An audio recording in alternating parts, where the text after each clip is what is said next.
Welcome to Dracaena Wines Podcast. Our wines plus your moments equals great memories. I'm your host, Lori, and this is a podcast about all things wine. Hey, everybody. Welcome to Dracaena Wines Podcast. While attending VinExpo earlier this year, I had the opportunity to attend Decanter's Wines of New Zealand Masterclass. I was happy to get in since the event that was actually the last tasting on the final day of the exhibit sold out quickly. It was hosted by Elin McCoy, the wine award-winning journalist and author. She is a wine and spirits columnist for Bloomberg News and a columnist for Decanter magazine. If you are familiar or remember Cloudy Bay Sauvignon Blanc, which was the wine that started the New Zealand Sauvignon Blanc craze, well, things have really changed since then. Although that wine did wake up people's taste buds and allowed those ABC people to taste a different type of wine, the quality of New Zealand wines has come a long way. So join me as I listen to Elin McCoy explain what is so wonderful of New Zealand wines. Sláinte.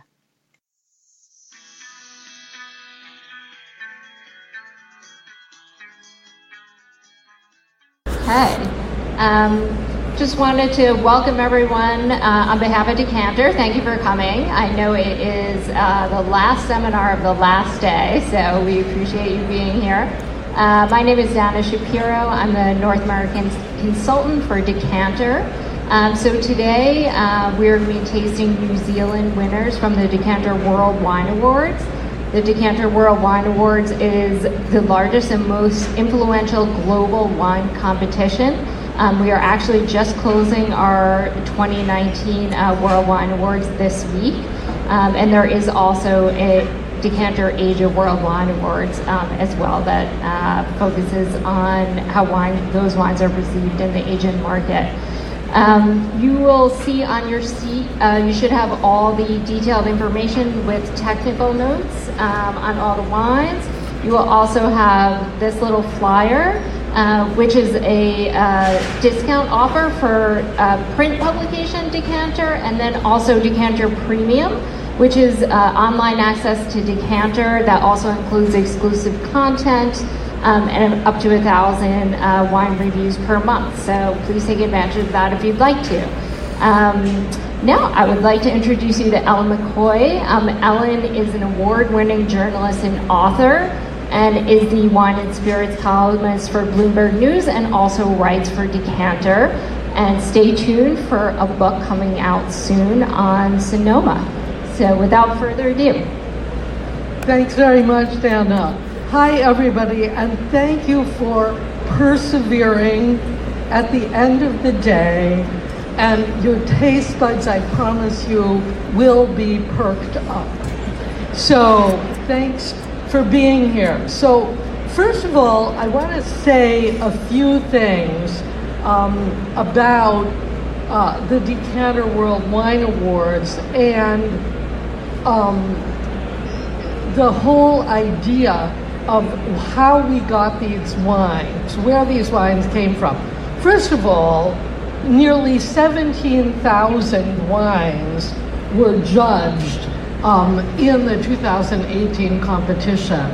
And of those, 475 were from New Zealand. And of those, about 350 actually won awards. So I think that tells you something about the quality level of New Zealand wines. I'm very excited about New Zealand wine. I've been there 4 times over the past, 12 or 13 years. I was just there last year for 3 weeks, going to various regions around the country and tasting a lot of wine. And so today we're going to taste 8 wines that come from 5 of New Zealand's 11 main wine regions from 5 different varieties. So you could think of this as a kind of, mini tour of what's happening in New Zealand right now. So if you look up, you'll be able to see the map.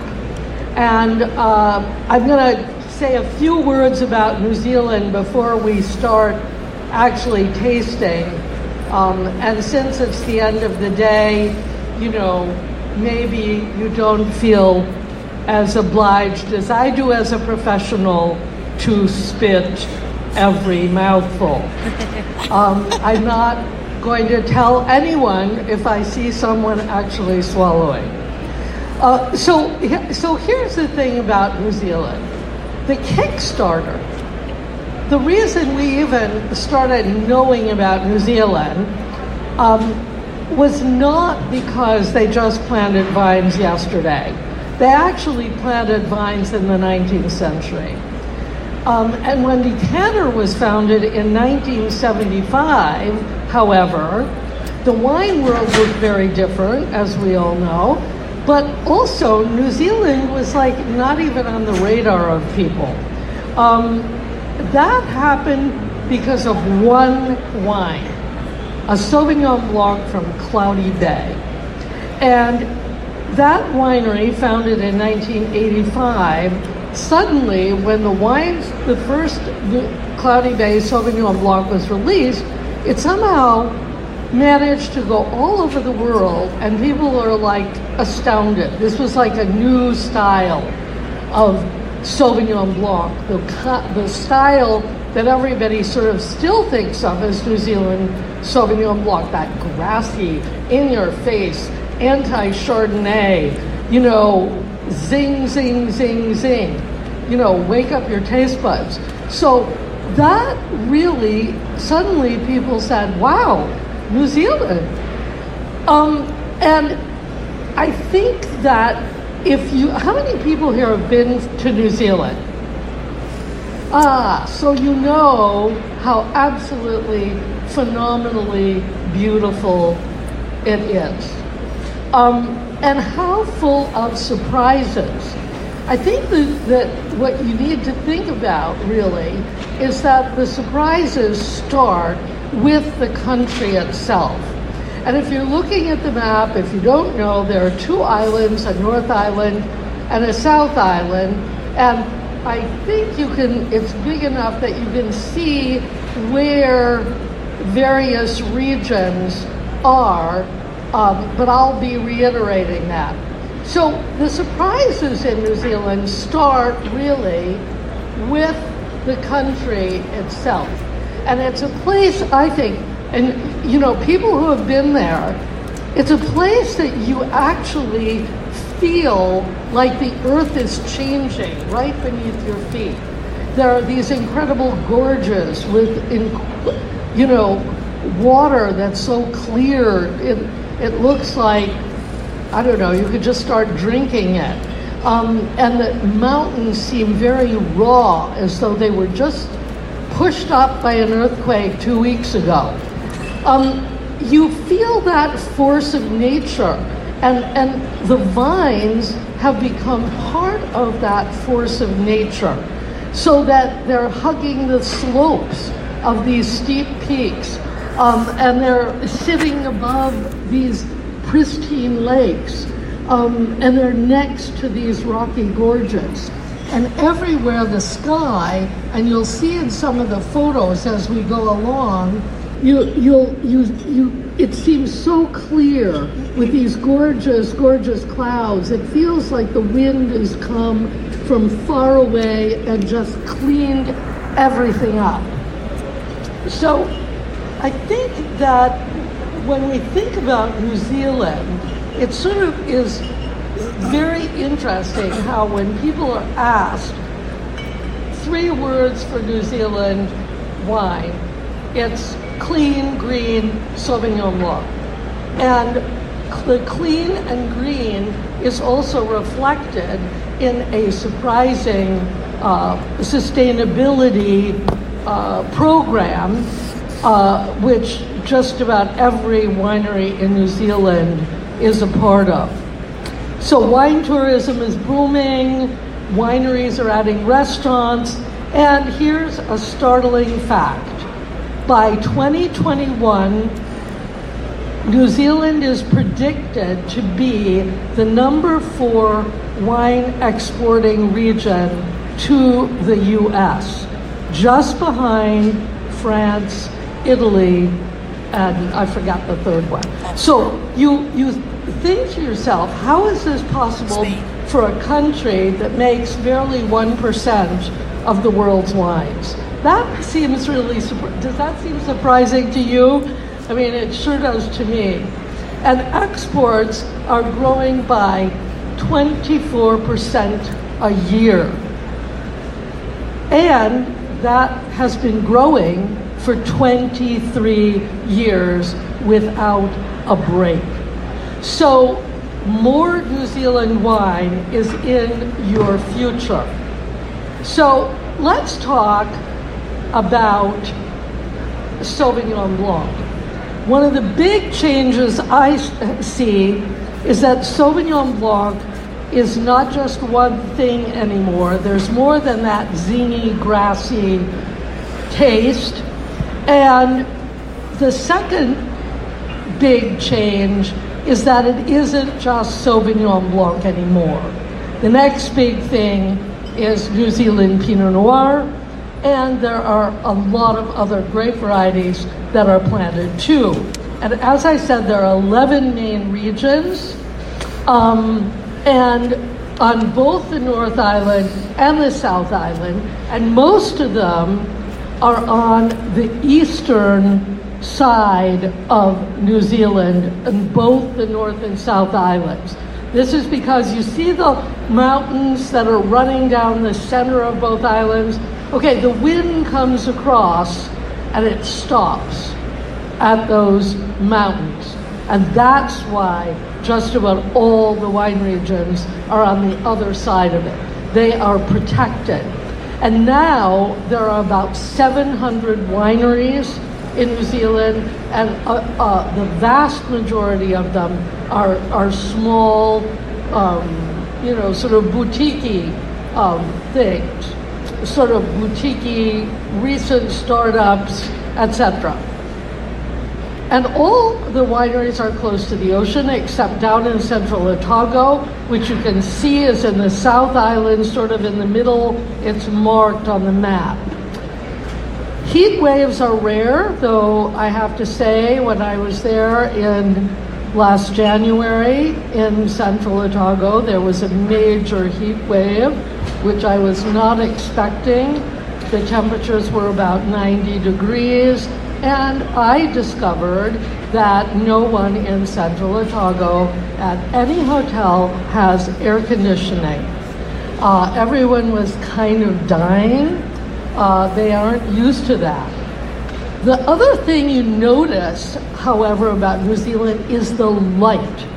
There's high sunshine. The light is just astonishing. It seems clearer and purer than elsewhere. The first time I went, I came back and said to my husband, I think we need to move to New Zealand.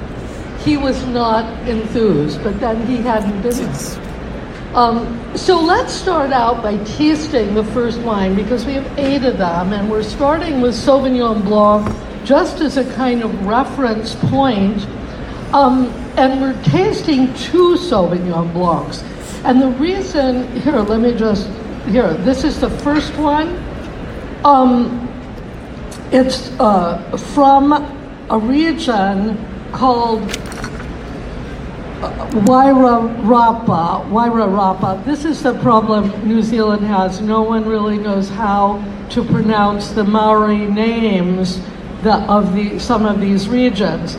Martinborough is actually a sub-region of this bigger region. And this wine is the Craggy Range Tamuna Road Vineyard Sauvignon Blanc. Yes, there is a Tamuna Road. So let me just say a few things about Sauvignon Blanc in New Zealand. I mean, even as I'm saying, hey, the new thing is all these other grapes. Yes, but 72% of all New Zealand wine is Sauvignon Blanc. So these other grapes have a long way to go. The plantings keep growing. They're double what they were only 12 years ago in 2007. And as I mentioned before, there's this punchy style. How many people actually like Sauvignon Blanc? Oh, good. This is a good group. Do you like New Zealand Sauvignon Blanc? Okay. Some people don't seem to like it all that well, so we'll see if you like either of these examples. Because the downside of success has been the fact that a lot of Sauvignon Blanc is out there. It costs like $9 or $10. It is what you pour at a big party. No one absolutely hates it. It's fairly good quality for a $9 or $10 wine, but another, you could barely tell the difference. So I'm hoping that as you taste these wines, you'll think that they do have some distinctive character to it. So let's taste first the Craggy range, and then you can tell me whether you like it or not.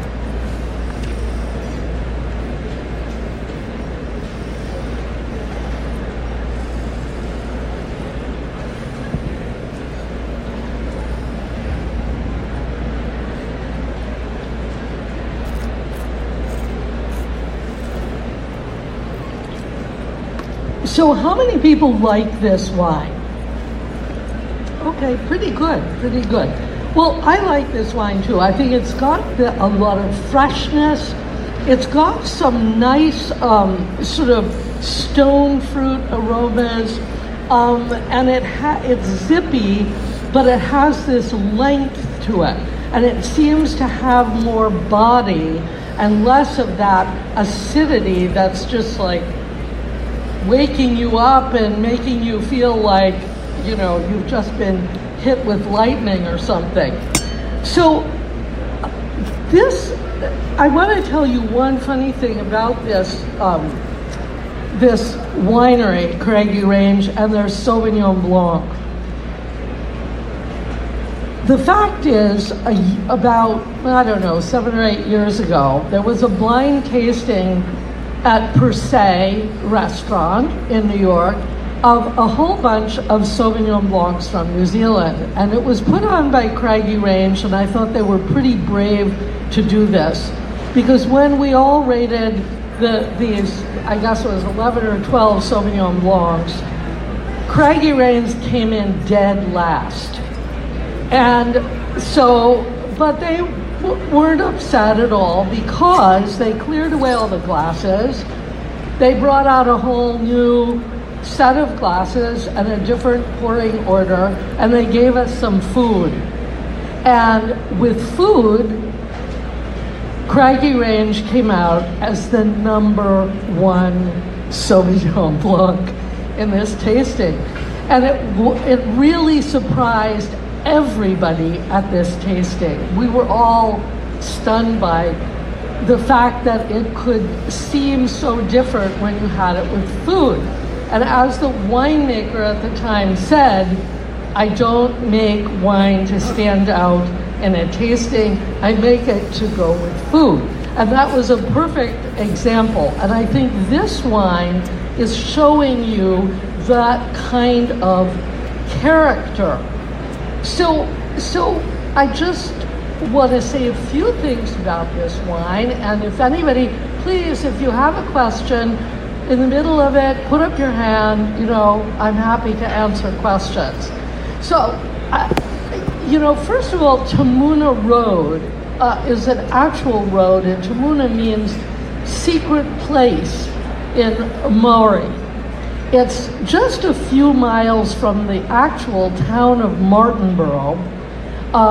And Martinborough, which I'll talk about a little bit more later, but it sort of reminds me a lot of Sonoma's Healdsburg, if you've been to visit Healdsburg in Sonoma. And the winery, Craggy Range, is in two different places. It's in Martinborough, and it's also in Hawke's Bay. It was founded in 1997 by an Australian family called the Peabodys, who still own it. And this vineyard in Martinborough is actually now huge. They bought a huge piece of land. It grows now Pinot Noir as well as Sauvignon Blanc. The Sauvignon Blanc grows on stone terraces that are left from a huge river that flowed through there. And so it's very rocky. The soil is very rocky.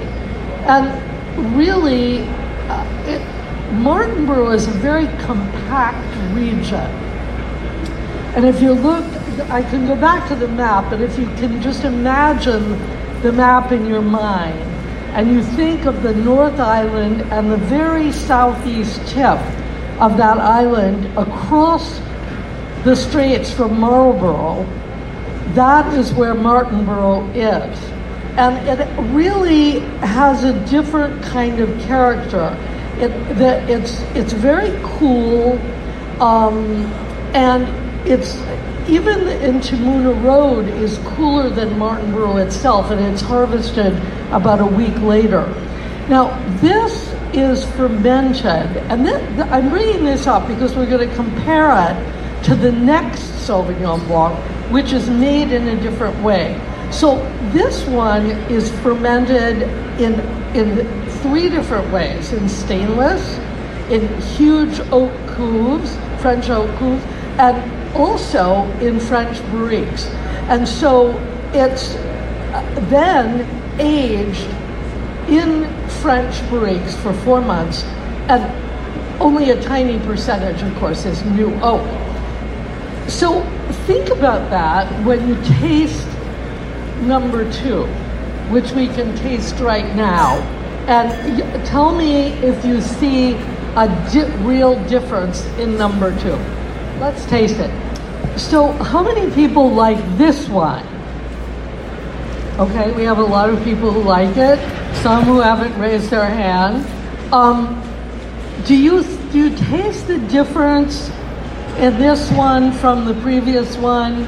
Okay, anybody want to throw out a word or two about what this one tastes like? Anybody? Well, it's more grassy, isn't it? And it has more zing. It also has a lot more acidity, actually, than the previous wine. And it's really intense. It has this immense sort of passion fruit, guava, citrus. It's just all up front on your palate. But this is what, when they say fruit driven, this is what people are talking about. So if you look up at the map that I've just put up on the screen, you're looking at Marlborough and the valleys that are in the Marlborough region, which is at the top of the South Island. This region is the epicenter of Sauvignon Blanc in New Zealand. It's, everywhere you look, there are Sauvignon Blanc vines. Everybody is growing Sauvignon Blanc. Only recently have people discovered, hey, the Riesling from here is pretty good, the Pinot is pretty good, because it became so identified with the Cloudy Bay style, that style that you're tasting so much in this second wine. And this is going to really, to give you a figure that will make you think about how much Sauvignon Blanc there is here. There are 47,000 acres of Sauvignon Blanc in Marlborough. That's more than 20 times more than any other region in New Zealand. So they are banking on it. Now, however, I think a lot of producers that I talk to are focusing on sub-regions. That's why I put this map up there, because you can see at the very top there's something called the Wairau Valley, and then further down there's one that starts with A, that practically, I've heard now 5 different pronunciations for this, from Awatere to Awatri. Awatri seems to be the one that New Zealanders say most often, which makes no sense to me. But that, the wine we're tasting is from that valley. It is the smaller, narrower valley, first planted in 1985, and it has a longer ripening period. It's cooler than the Wairau Valley further north. And really, people thought this valley was too cold to grow any kind of grapes, and it was a place for sheep. If you've been to New Zealand, you have seen a lot of sheep. And there were plenty of them back in the day. The land is stonier, the air is drier, it's cooler, it's windier, and there are huge temperature swings which give wines a really strong personality.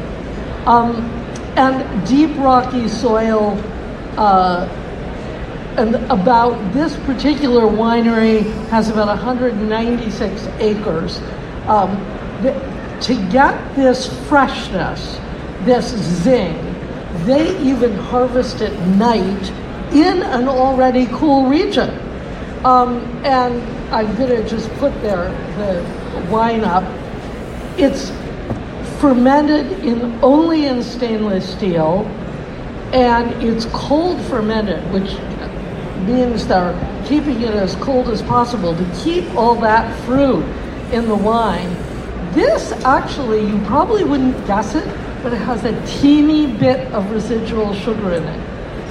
Only a tiny bit, like 4 grams, but the acidity is so high that it actually, I think, is a good thing, because it balances that acidity and makes it actually pleasant and easier to drink. So we're going to stay in Marlborough for the third wine, and why don't we turn to that now? It's the Spy Valley Riesling. So we're now going on to a different variety. I think Riesling, I'm so glad to have Riesling in this tasting, because I actually really like New Zealand Rieslings, and I think that a lot of people just don't associate Riesling. So how many Riesling lovers do we actually have? Oh, this is a very, very, I knew you were an intelligent group. And so do people like this as an expression of Riesling? It's not like a German Riesling. It's not like an American Riesling. Do people like it? Yes or no? The man in the red sweater does not like it. Okay, who else does not like it? Okay, several people don't like it. Maybe we should ask someone why they don't like it. You like German Rieslings. Well, you know, it's possible to become an and person, which is German and, New Zealand Riesling. And does anybody else, do you want to say what you... Well, from my experience, Austrian Riesling is a little bit less acidic in a way, but I think this Riesling is very good to eat with something. Okay, you need to eat something with it. Exactly. Actually, I totally agree with that. And I think that you do have the acidity is really, really, really powerful in this wine. And I think if you had something alongside of it, some scallops, some oysters, razor clams exactly. from New Zealand that you would find that acidity to be like a squeeze of lemon. So let me just say a few words about Riesling. This, by the way, is from a single vineyard, and there it is. That's the vineyard this Riesling is from. So here's the thing. 1.4% of New Zealand's wine production is Riesling. This is not a big number here. But I think it still remains the fourth most planted white varietal in New Zealand. And it thrives really in the bright days and cool nights of Marlborough, and has those lemony, citrusy flavors. This is from a spot that's sort of midway between those two valleys that you saw on the map.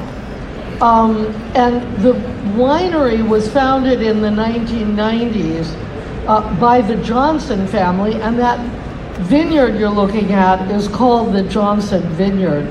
They are actually the largest grower of Gewürztraminer in all of New Zealand, and I actually had wanted to have their Gewürztraminer, but it was all sold out and impossible to obtain. And they also make 6 Sauvignon Blancs. So let me tell you about how they made this, because it's really interesting. They picked 7 different times. So that's people going through the vineyard 7 different times to pick these grapes. It's all in stainless, but it sits on the leaves for quite a while, which gives it, I think, some weight, more weight than you might expect. And it does have a tiny bit of residual sugar in it, which I think if it didn't have that, the tartness of it would be, we have an open mouth over here, she's horrified. So let's, but I don't want to linger too much because we have a lot of wines to taste.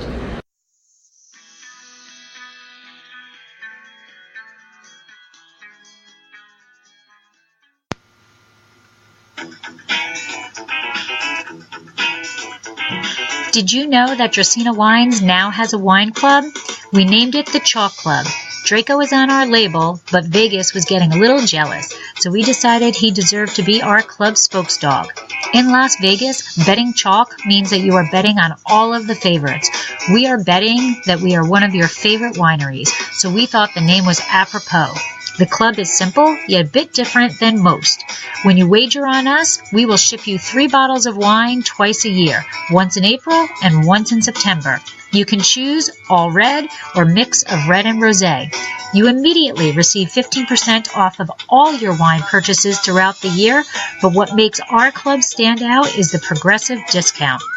Let your club membership ride into the next year. Your discount increases. Each year you parlay your membership, you receive an additional 5% off up to a planned maximum of 25%. Your club shipments are discounted to a flat $15, plus we'll cover your club shipping cost for your second shipment. That's $15 house money in a sure bet for you. So please head to our website, dracaenawines.com, and find out all of the benefits of joining the Chalk Club and how to sign up. We've stacked the odds so that you can get our award-winning wines without breaking the bank.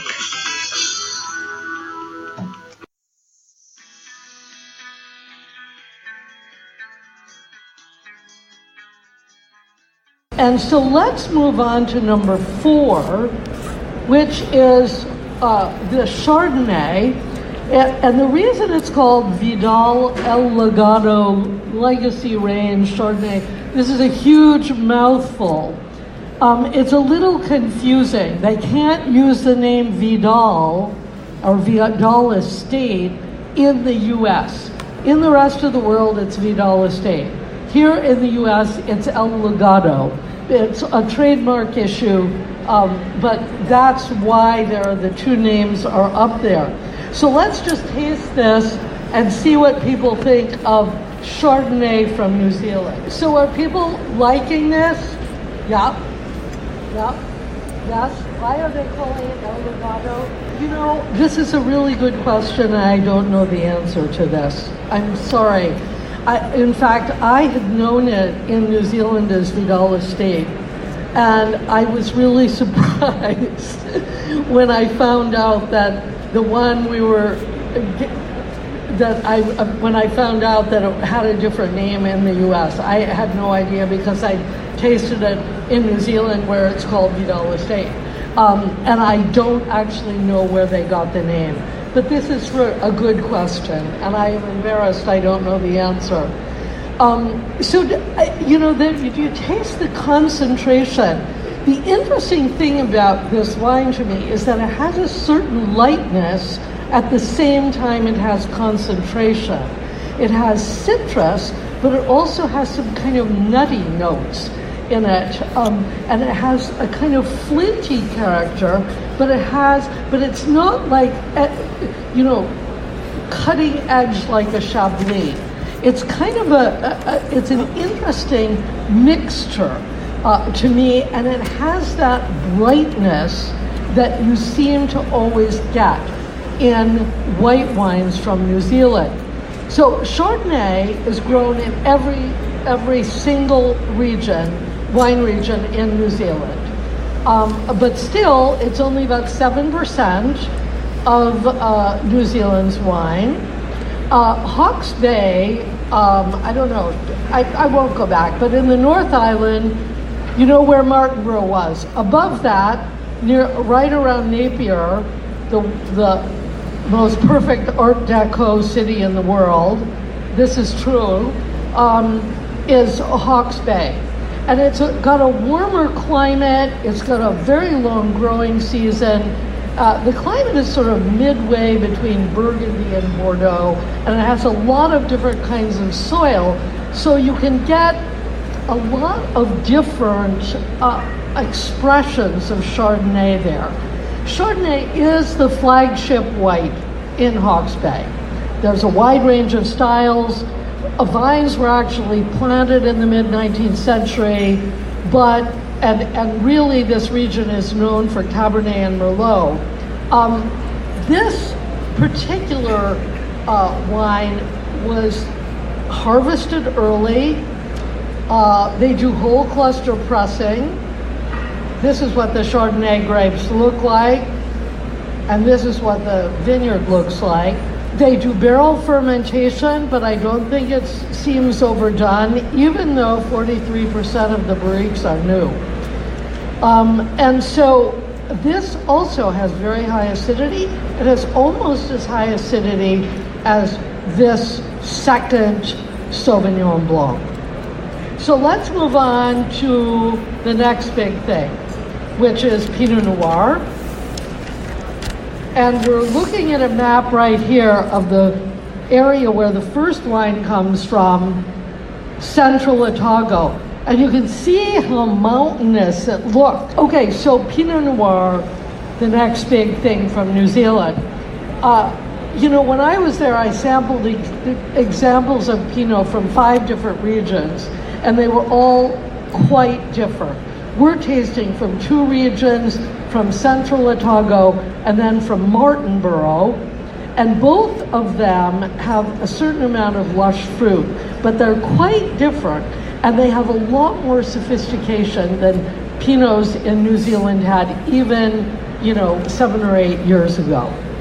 And how did Pinot get to New Zealand? What was the problem? They had very bad clones, because for those who have gone to New Zealand, if you have any mud on your shoe, they make you stand in a little pail of water because they don't want any bugs that you're bringing in to actually come in to New Zealand. And what really changed, people think, is when a whole bunch of cuttings were smuggled in, supposedly from Domaine de la Romanie, Conti, and Burgundy, to New Zealand in the boots of a rugby player. This is actually a true story. I thought it was completely nuts. But he also happened upon a very, very nice customs official who, instead of just throwing these out, said, okay, let's send them to the university into quarantine so that they can be tested out. All right, so why don't you go ahead and taste the first two wines against one another, and then we'll talk about the two wines, we'll talk about the differences between these two regions. So how many people here really, really like Pinot Noir? Yes, everyone. I mean, who doesn't like Pinot Noir?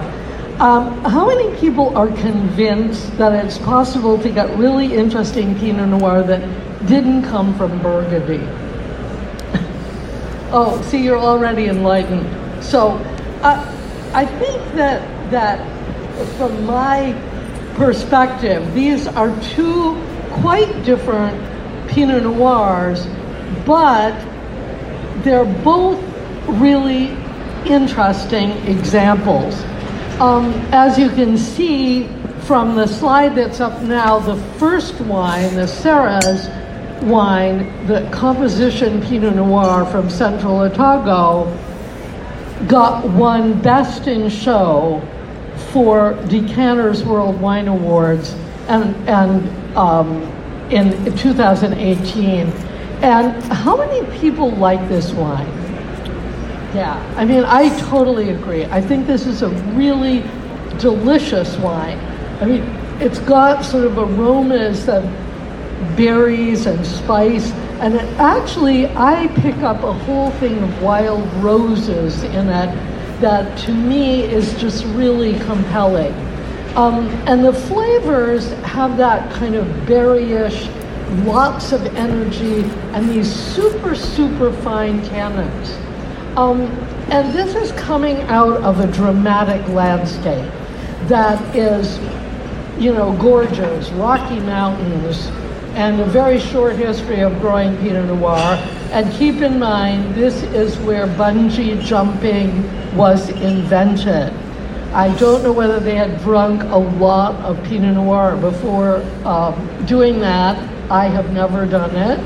I have no intention of ever doing it. But you should all go and do it. So what I see happening here in Central Otago is that when I was first there,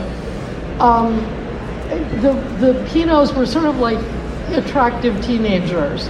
And now they really are sort of like teenagers who turned into kind of film stars.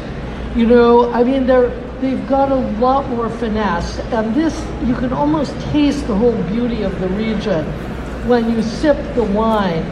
But here's what the secrets are down there. I'm going to show you some photos of the landscape here, so you get a sense of the fact that this inlet valley, for example, the vineyards are right in this valley that you're looking at on the screen. So the secrets are that there are massive amounts of ultraviolet radiation in Central Otago, 11% more than in the equivalent latitude in the Northern Hemisphere.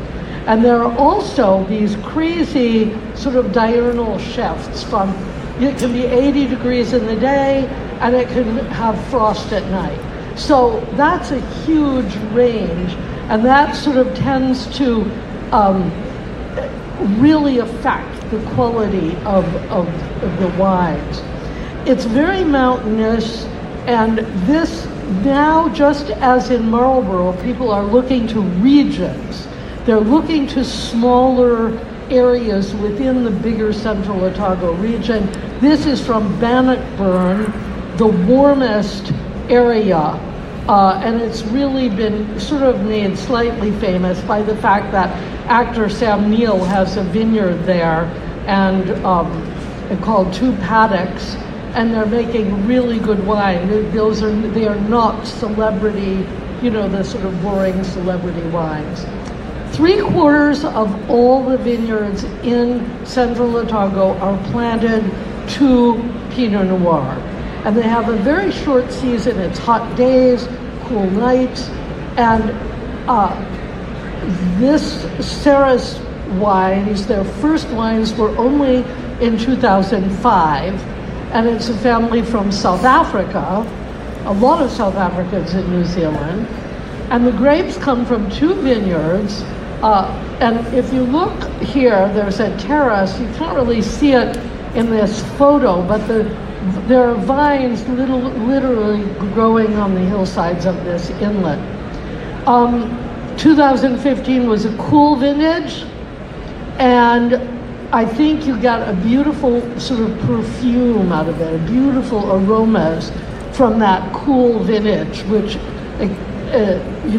makes cool vintages tend to produce more lovely aromas. This is native yeast fermentation. It's 20% new oak, and only 417 cases of this were made, so we're kind of lucky to be tasting it. And now I want to talk about the Te Kairanga, and it's actually Kairanga, like Wairanga, John Martin Pinot Noir Martinborough from Wairarapa. This is not available in the USA, sadly. And I'm showing a map now of the town of Martinborough. As you can, if you can see, if you look far to the right, a big block that says Te Kairanga. And you can see, if you look at, everything that's in sort of purple are vineyards. And the brown is the town, the little town with a little square in the center. This is where you see people bicycling from tasting room to tasting room. Here's the wine we just tasted, and here is their little tasting room, a 130-year-old cottage that belonged to the founder of Martinborough. Now, I find this to be a very different Pinot Noir. Do people agree? Yes? Yeah. It has a kind of complexity and layered character that the first one doesn't have. It has more earthiness to it, to me, more sort of a rich, dark fruit, and then very, very silky tannins. It's this area, which accounts for about 2% of New Zealand's wine production, is really another one known for Pinot Noir. Half the wines here are from Pinot Noir. And it was identified even as far back as the 1970s as being very similar to Burgundy. So this again has 12 months in French oak, about 25% of it new, and the winery, which is owned by an American who also owns wineries in California, also makes Riesling, Pinot Gris, Sauvignon Blanc, and Chardonnay. But Pinot Noir is what they have always been noted for. So now we're going to move on to Cabernet-based wine from Hawke's Bay, which again, you remember the Chardonnay that we tasted was from Hawke's Bay on the North Island. The largest percent of Cabernet and Merlot in New Zealand is planted in Hawke's Bay. So why don't we taste that? If I'm rushing a little, it's because I noticed that we started 15 minutes late and I'm trying to catch up a little bit. So let's taste. So this is a very different kind of wine. It's actually a blend of 42% Cabernet Sauvignon and 23% Merlot and 31% Cabernet Franc. And, you know, I find this has a lot of richness to it. It has a lot of elegance to it. It's got that kind of, it's got a lot of fruit in comparison with some Cabernets that you might find from Bordeaux, for example. It has a lot of structure to it. How many people like this wine? Yeah, a lot of people like it. I think it's really delicious. So you might be asking yourself, what is Gimlet Gravels? Gimlet Gravels, it has a very short history. It's a district within Hawke's Bay that for years was like the least productive land in Hawke's Bay. For a while there was a drag strip there. For a while there were warehouses. A concrete company bought some land there so that they could take out the gravel. And a few enterprising wineries planted some grapes, and the results were so good that these wines started winning awards. And so the wineries and winemakers went to court to get this piece of land classified as a wine growing area that couldn't be used for other things. In other words, the highest, best purpose was to grow grapes on this land. So it took them 10 years. I have seen a book this fat with all the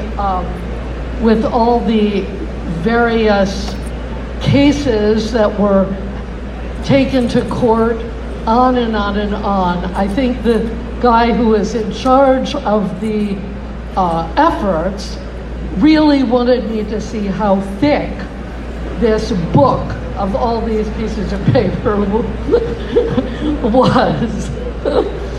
So now this area is about just under 2,000 acres. And this particular winery was founded in 1993, and their first wines were 1998. This is what formed the Gravels, a huge, sort of river that deposited gravel that is so deep you can literally dig down in this gravel and you just keep going and going and going and going. This is one of the reasons why these grapes do so well there, but Syrah also does really well. Now, the Trinity Hill, this has got, typical Cabernet kind of winemaking, pump overs, 4 weeks maceration, aging in French oak, 35% of it new for 16 months. It's a pretty typical regime, but I think it's got this beautiful smoothness to it, and also that kind of brightness you seem to get over and over again in New Zealand. So, all right, now we're going to go to the very last wine, and this, by the way, is the Trinity Hill winery, which is, I think, quite striking. But now we're going to a sweet wine. This is the 2016 Seafried Winemakers Collection Sweet Agnes Riesling from another region called Nelson. And this is New Zealand's most awarded dessert wine. It's gotten awards from just about everyone, including, of course, a platinum award from the 2018 Decanter World Wine Awards, as well as in the past it's also been best of show. So let's taste it. I hope you like this because I think it's absolutely fantastic. Yes? Yes, yes. I hope there's nobody here that doesn't like sweet wines because really, come on people, they're great values. Look at the price up there on this wine. Look at the price. Oh, it is, yes, $23. All right, yes, it's for a half bottle, but still, this is, I think this is a totally killer wine. Yes. You'll drink it? You'll drink it, but you don't like it? You don't like sweet wine, but you like this. Okay, good. Okay, so do you get all the mandarin orange peel in this? And it's got these incredible floral aromas, and you know, it's got this succulence to it, that wonderful taste with this lovely acidity that makes you just say, I absolutely have to have another sip of this wine. Just one, maybe I'll have two. I think it's very sweet. It's very sweet, but it has so much acidity that you're not really aware of how sweet it really is. So Nelson is on the South Island. It's sort of, if you remember where Marlborough is, this is the vineyard. You know, I said there were going to be a lot of skies. Well, here's yet another one. This is the high sunshine capital of New Zealand with 2,400 hours of sun per year. It's very sheltered, coastal. Germans planted the first vines, and to the north is the Tasman Sea. The beautiful thing about Nelson, which is a big, you know, sort of tourism place, is that it's right next to these long, long beaches that run along the top of the South Island to the west, to the west, and it's really that's where the Abel Tasman track is. I've done that myself. You can hike along the beach for mile after mile. There are no roads to get to it. So how are they making this wine? Well, first of all, the people who own this are Austrian-born. They planted vines in 1973. Their first harvest was 76. And the vineyard is very close to the ocean. It's only about 7 miles from the coast. It has very warm days and cool nights, but a lot of breezes. The grapes for this wine are hand-selected. And they are, when they're shriveled and raisined, you know, you can tell there's no botrytis on this the way there would be in a Sauterne. They go through the vineyard time after time after time, really picking only the grapes that are at the right point of sort of raisioning. And to give you an idea, we've been talking about a tiny bit of residual sugar in other grapes of like 3 or 4 grams. Okay, this is 175 grams of sugar. That is really, really sweet. They just press this, they fermented it sort of in batches, and they just then eventually blend the various batches and hold it for a while until they're ready to bottle it. It's got really high acidity. Remember I was saying the high acidity, we had like 7.9 acidity in this second Sauvignon Blanc. This is 10.6. So the sugar and the acid the acid is really keeping this from being syrupy and keeping it lively. And just remember, this only has 10.5% alcohol, so you can drink a lot of it. So I want to sort of ask everybody, I want to sort of wrap up there. I hope this has been a good little tour of New Zealand for you. I hope thank you. I hope you tasted some things that you've never had before.